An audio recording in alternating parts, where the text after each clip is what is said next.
Assalamualaikum warahmatullahi taala wabarakatuh. Hai, selamat datang ke channel Cikgu Fadilah AYU. Apa khabar semua? Hari ini cikgu akan kongsikan dalam siri Bila Buku Teks Berbicara bagi Matematik KSSM tingkatan 2. Jom kita saksikan.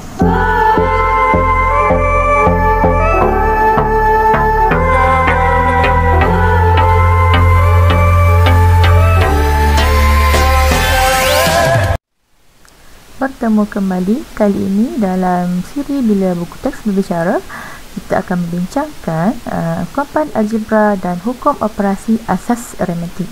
Standard pembelajaran kita pada hari ini ialah melaksanakan penambahan dan penolakan ungkapan algebra yang melibatkan kembangan dan pemfaktoran. Okey, kita lihat operasi yang pertama yang terlibat dalam pembelajaran kita pada hari ini ialah penambahan dan penolakan ungkapan algebra. Okey, contoh 14. Bagaimana kita nak menambah dan nak menolak ungkapan algebra? Okey, contoh yang diberikan di sini ialah 2x kuasa 2 tolak 2 darab 4x tambah 5. Okey, apa yang kita perlu buat dulu? Di sini ialah kita perlu kembangkan. Di sini kita nampak ada kurungan. Okey, ungkapan algebra ada kurungan. Kita kena kembangkan dulu. Okey, 2 darab dengan 4x, 2 darab dengan 5. So kita akan dapat kat sini 2x kuasa 2. Okey, yang asal tidak ada apa-apa perubahan. Okay, yang di belakangnya okey, negatif. Lihat ada tandaan negatif berjumpa dengan positif. Okey, negatif berjumpa dengan positif, kita akan dapat negatif. Okey, 2 darab 4x, kita dapat 8x. Okey, negatif berjumpa dengan positif. Okey, negatif berjumpa dengan positif akan dapat negatif ataupun tolak. 2 darab dengan 5 kita dapat 10. Okey, di sini kita dah perolehi di sini 2x kuasa 2 tolak 8x tolak 10. Okey, kemudian kita faktorkan. Okey, kita faktorkan 2, 8 dan juga 10. Kita boleh faktorkan dia, kita keluarkan 2. Okey, keluarkan 2 dan yang tinggal ialah x kuasa 2 tolak 4x tolak 5. Kalau kita masih ingat lagi kaedah pemfaktoran di sini menggunakan kaedah FSTB. Okey, kaedah FSTB. Okey, seterusnya x kuasa 2 tolak dengan 4x tolak dengan 5. Di sini kita boleh faktorkan dia. Kita gunakan kaedah darab silang. Okey, boleh lihat balik video cikgu sebelum ini untuk melihat bagaimana kaedah untuk kita memfaktorkan menggunakan kaedah FSTB dan juga kaedah darab silang. Okey, selesai untuk soalan contoh yang pertama. Okey, contoh 14 soalan A. Kemudian kita lihat soalan B pula. Okey, soalan B. 4W darab dengan W tolak dengan 2 tolak 5. Okey, dikurungkan W tolak 2 di sini. Okey, apa yang kita perlu buat di sini? Pertama sekali kita perlu kembangkan dulu. Okey, kita kembangkan dia. Kita darab 4W darab dengan W, kita akan dapat 4W kuasa 2. Okey, 4W darab dengan negatif 2. Okey, tolak 2 kita akan dapat tolak 8W. Kemudian 5 tolak 5. Okey, kita just tulis saja di sini. Okey, apabila dah perolehi bentuk ini, kita cuba lihat ada tak kaedah yang pertama FSTB yang kita boleh guna? Tidak ada. Okey, kaedah kedua beza kuasa 2 sempurna pun tidak ada. Okey, di sini bentuk yang ini adalah menggunakan kaedah darab silang. Okey, darab silang. Kalau masih ingat lagi bentuk darab silang macam ini yang pernah cikgu gunakan dalam video-video yang sebelum ini. So, boleh lihat balik video cikgu sebelum ini. Okey. Okey, kita darab silang, kita perolehi di sini ialah 2W tolak dengan 5, 2W tambah 1. Okey, selesai untuk contoh 14. Okey, kita cuba lihat. Okey, kita lihat contoh di bawah ini. Okey, kita nak menambah atau kita nak menolak pecahan algebra dengan penyebut yang sama. Okey, penyebut yang sama. Okey, bila melibatkan pecahan, apa yang perlu kita lihat di sini ialah penyebut dia. Okey, kalau penyebut yang sama, dia ada masalah, kita boleh terus tambah, kita boleh terus tolak nilai pengangka di atasnya. Okey, kalau kita lihat contoh di sini, contoh yang diberikan di sini ialah contoh 15. Okey, soalan A, soalan B dan soalan C, semua penyebut dia adalah sama.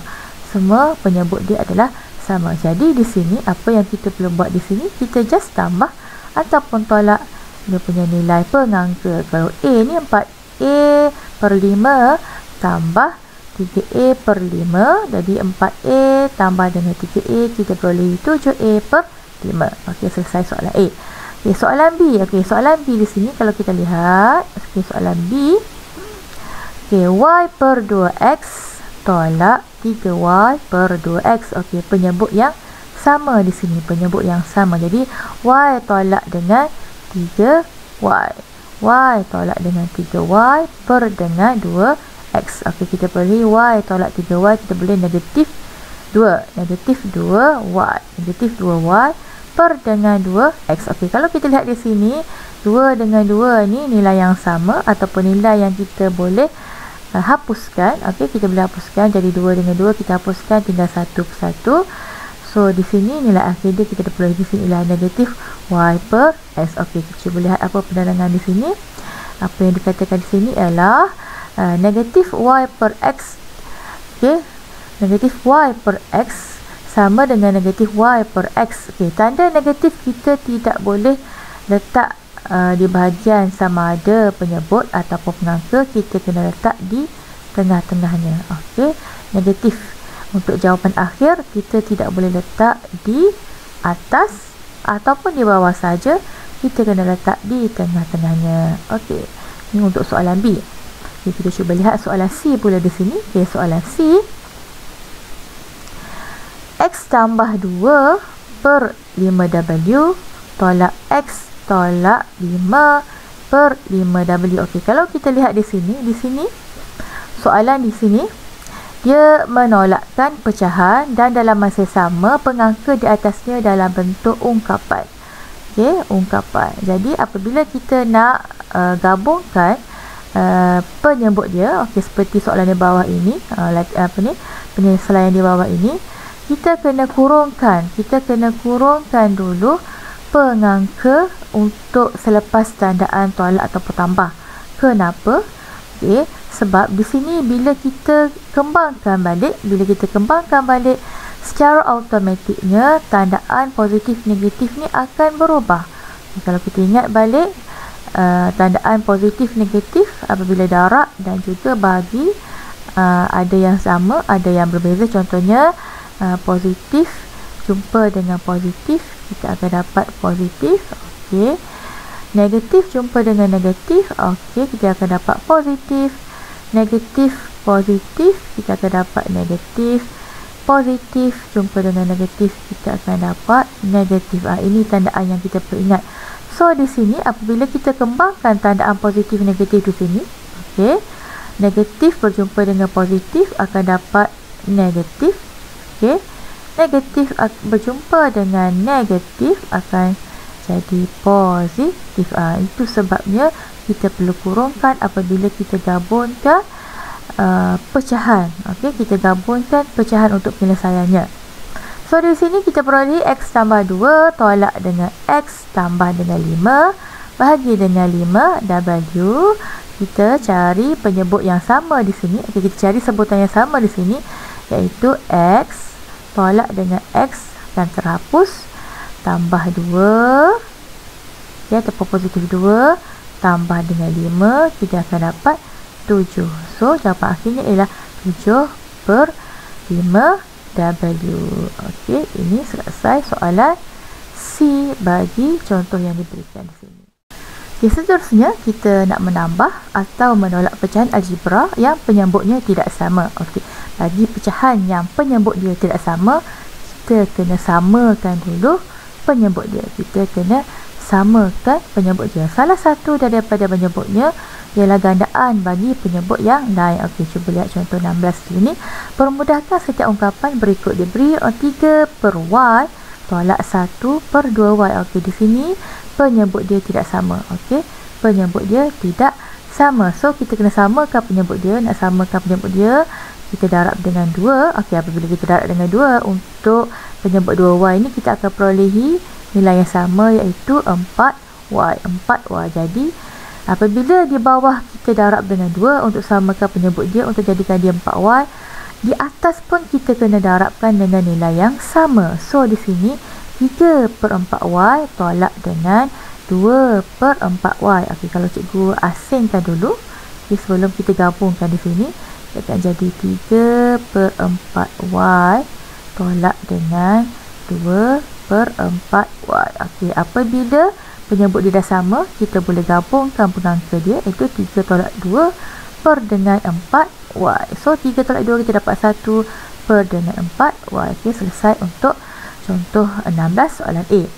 Okey, soalan B pula, 4 per rs tolak dengan 2r per s. Okey, di sini penyebut dia sama, di mana penyebut yang pertama rs, yang kedua ialah s. So di sini kita nak samakan dia, kita kena darab dengan r. Apabila penyebut di bawah kita darab dengan r, pengangka di atas pun kita kena darab dengan r. So di sini kita perolehi, sebelum kita gabungkan, kita akan dapat apa cikgu tulis di bawah ini, iaitu 4 per rs tolak 2 r darab r, kita akan dapat r kuasa 2 per dengan rs. Okey, penyebut yang dah sama di sini, barulah kita boleh gabungkan dia, iaitu 4 tolak 2r kuasa 2 per dengan rs. Okey, kalau kita perhatikan kat sini, tidak ada nilai yang kita boleh hapuskan, dan kita tak boleh nak gabung, nak faktorkan untuk kita hapuskan dengan nilai di bawah, tidak ada.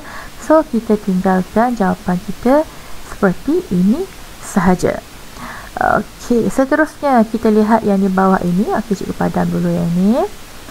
Kita lihat, sekiranya penyebut pecahan tersebut tidak mempunyai faktor sepunya. Tidak mempunyai faktor sepunya. Apa yang kita perlu buat di sini? Okey, contoh dia. Permudahkan setiap ungkapan berikut. Okey, soalan A diberi. Soalan A diberi 5x per 3 tolak dengan 3x per 2. Tidak ada faktor sepunya yang kita boleh gunakan di sini. So kita boleh darabkan 3 darab 2, 2 darab 3, supaya kita dapat nilai pengangka di bawah dia sama. So apabila di bawah 3 darab dengan 2x untuk dapatkan 6, automatik yang atas pun kena darab nilai yang sama, iaitu 5x darab dengan 2, kita akan dapat 10x. Okey, kemudian tolak dengan, untuk dapatkan nilai yang sama di sini, 2 darab dengan 3, kita dapat 6. So di atas pun kita darab dengan 3, 3x darab dengan 3, kita akan dapat 9x. Okey, di sini kita dah dapat penyebut yang sama. Kalau asal penulisan kita, kalau kita asingkan, ia adalah 10x per 6 tolak dengan 9x per 6. Okey, kita gabungkan penyebut yang sama di sini. Okey, jadilah 10x tolak 9x per dengan 6. 10x tolak 9x kita dapat x sahaja per dengan 6. Okey, tidak boleh dikecilkan lagi. Jadi ini jawapan akhirnya. Okey, seterusnya kita lihat soalan B. Soalan B di sini dia beri 2a per dengan 3 tambah b per 2c. Okey, dua-dua nilai penyebut kat sini tidak ada faktor sepunya. So kita nak samakan dia, kita boleh darab 3 darab dengan 2c, 2c darab dengan 3. Okey, seperti di bawah ini, 3 darab dengan 2c, automatik di atas pun kita kena darabkan dengan 2c juga. Tambah di bawah ni 2c darab dengan 3, dan automatik atas pun kita kena darab dengan 3. Okey, kalau kita selesaikan, asalnya kita akan perolehi ialah 2a darab 2c, kita akan dapat 4ac.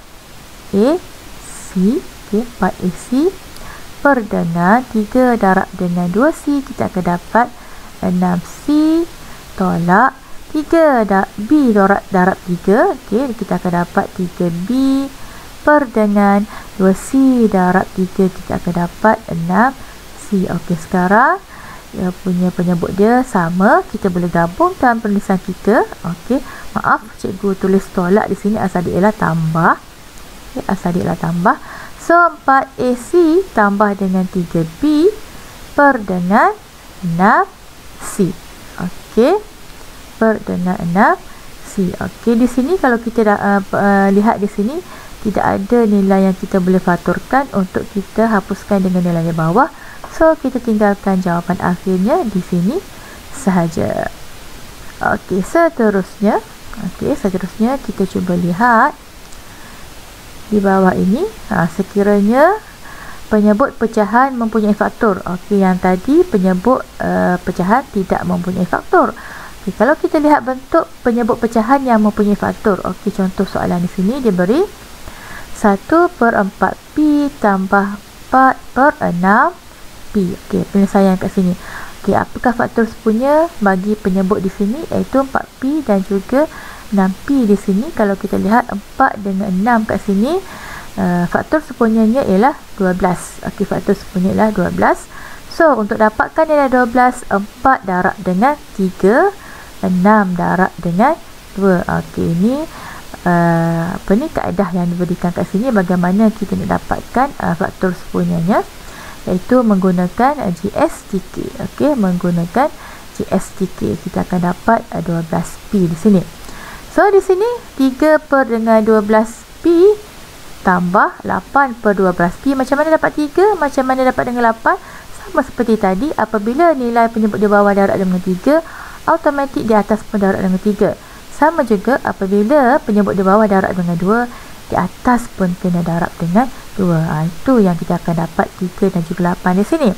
So, bila penyebut dia dah sama, kita boleh tambahkan pengangka di atas, 3 tambah 8, kita dapat 11/12P. Okey, di sini tidak boleh dikecilkan. So, kita tinggalkan jawapan kita dalam keadaan ini saja. Okey, seterusnya contoh B. M/4R tolak 5M/14RS. Okey, di sini faktor sepunya bagi 4 dan juga 14 ialah 28RS apabila kita jalankan GSTK ke atasnya. So, macam mana nak dapat 28RS di sini? 4 darab dengan 7. 4 darab 7 dapat 28. Okay, 14 pula untuk dapatkan 28 kena darab dengan 2. Dan dalam masa sama cuba lihat 4R. Di sini ada R sahaja. Sedangkan penyebut yang lagi satu pecahannya ada S. So, kita kena darabkan dengan S juga, iaitu 4R darab 7S untuk penyebut di bawah, dan automatik di atas pun kena darab dengan 7S. Okay, seterusnya untuk pecahan yang kedua, 14RS, kita cuma darab dengan 2 saja untuk dapatkan nilai 28, dan automatik di atasnya pun darab dengan 2. So, 7MS tolak 10M per dengan 28RS. Tidak ada nilai yang kita boleh faturkan di sini, dan tak ada nilai yang kita boleh hapuskan di sini. So, kita tinggalkan jawapan kita dalam bentuk ini sahaja.